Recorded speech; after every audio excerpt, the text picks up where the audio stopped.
All right, let's talk about one of the most powerful tools you're going to find in your algebra toolkit, the factor theorem. If you've ever found yourself staring at a really long polynomial, just kind of guessing at what the factors might be, you know how frustrating that can be. Well, the factor theorem is your way out. It's the shortcut that takes you from guesswork to a solid, systematic way of solving these problems. Let's get into it. You know, factoring quadratics, that's one thing. But what happens when the polynomials get bigger and a lot more complex? The methods we're used to just don't cut it anymore. We need something with a little more oomph. So take a look at this thing. It's a cubic polynomial. And finding its factors isn't exactly obvious, is it? You could start throwing things at the wall. Maybe it's x minus 1, or, I don't know, x plus 2. But there has to be a better way than just guessing and checking. And thankfully, there is. And that better way is the factor theorem. It's a really elegant rule that creates a direct link between the roots of a polynomial and its factors. Now, this might sound like some brand new, complicated idea, but it's really not. It's actually just a special version of something you've probably already seen, the remainder theorem. Remember that? It says when you divide a polynomial f of x by x minus c, the leftover bit, the remainder, is just f of c. Well, the factor theorem zooms in on one very important question. What does it mean when that remainder is 0? And here is the core idea, the whole shebang. For some polynomial f of x, the expression x minus c is a factor times if and only if f of c is equal to 0. Now that if and only if part is absolutely critical. It's a two-way street. It means if you plug in a number c and the function spits out 0, boom, you found a factor. And it works the other way too. If you know a factor, you know a root. This connection is what we're going to exploit. Okay, so theory is great, but how do we actually use this thing? Well, it boils down to a super simple and really reliable two-step game plan. Verify, then divide. So step 1 is to verify. We take a potential root, our number c, we plug it into the function, and we see if we get 0. If we do, awesome. We've just confirmed that x minus c is a factor. Step 2 is to divide. We take that number c that we just proved as a root and use it in synthetic division. That pulls the factor out and leaves us with a simpler polynomial to work with. Let's actually see how it works. All right, let's put this into action with that problem from the beginning. We need to show that x minus 2 is a factor. According to the theorem, if that's true, then plugging c equals 2 into our function should give us a result of 0. Let's find out. So let's crunch the numbers. Everywhere we see an x, we're going to pop in a 2. So we get 2 cubed, that's 8, minus 4 times 2 squared, that's minus 16, plus 2 plus 6. Let's see, 8 minus 16 plus 2 plus 6. Yep, that equals 0. It works! Step 1 is done. We just proved that x minus 2 is a factor. Now for step 2, the division. We'll set up our synthetic division with our root, which is 2, and the coefficients from the polynomial. We bring down the 1, multiply by 2 to get 2, add that to negative 4 to get negative 2. Multiply by 2 again to get negative 4. Add it to 1 to get negative 3. One last time, multiply by 2 to get negative 6. And look at that, our remainder is a big fat 0, exactly what the theorem promised us.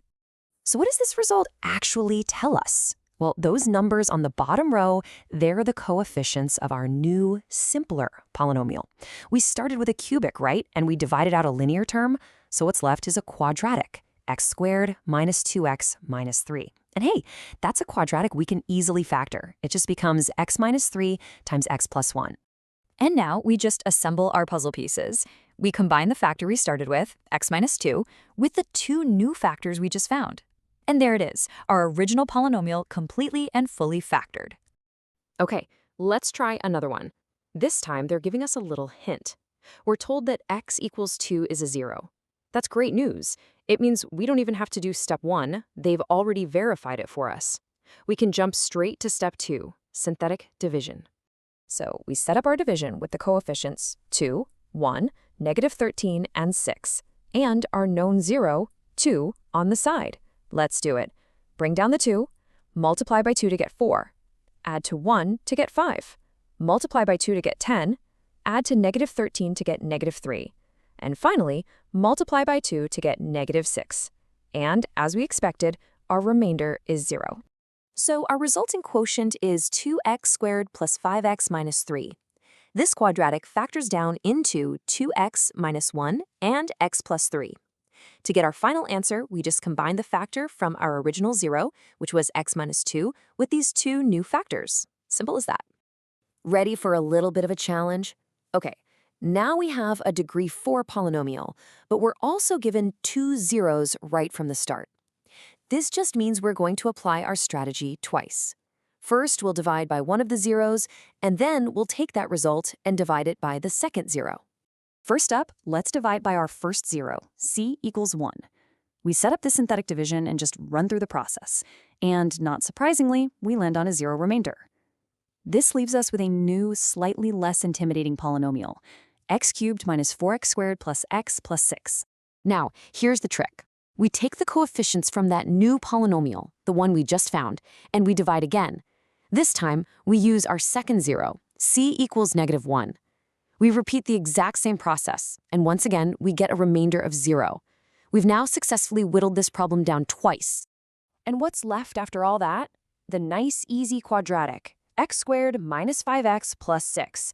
We can factor that in our sleep. It becomes x minus 2 times x minus 3.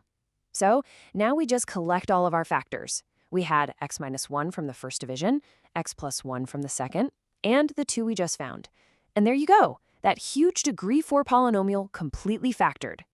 Now, this strategy is incredibly powerful, but there are a couple of common mistakes that are really easy to make. Let's just go over them so you can avoid the traps. This is the number one mistake, I swear.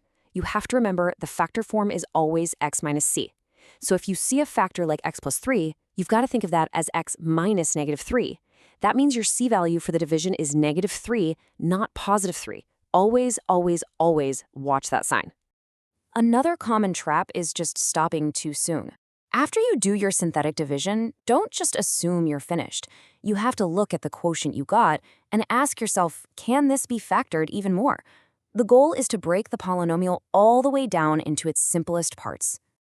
So we've gone through the how, but what about the why? Why does any of this matter once you leave the classroom? Well, believe it or not, this isn't just an abstract math exercise. In the real world, engineers who design complex control systems, we're talking about things like a plane's autopilot or even the thermostat that runs your air conditioning, they model these systems using polynomials. And finding the zeros of those polynomials using this exact theorem is absolutely critical. It tells them where the system is stable and where it might fail. So yeah, the next time you're on a smooth flight, you can thank the factor theorem. What this all really means is that you now have a systematic key to unlock problems that once seemed like they were all about luck and guesswork. The factor theorem transforms factoring from a mystery into a clear, reliable process. So the only question left is, what polynomials are you going to unlock next?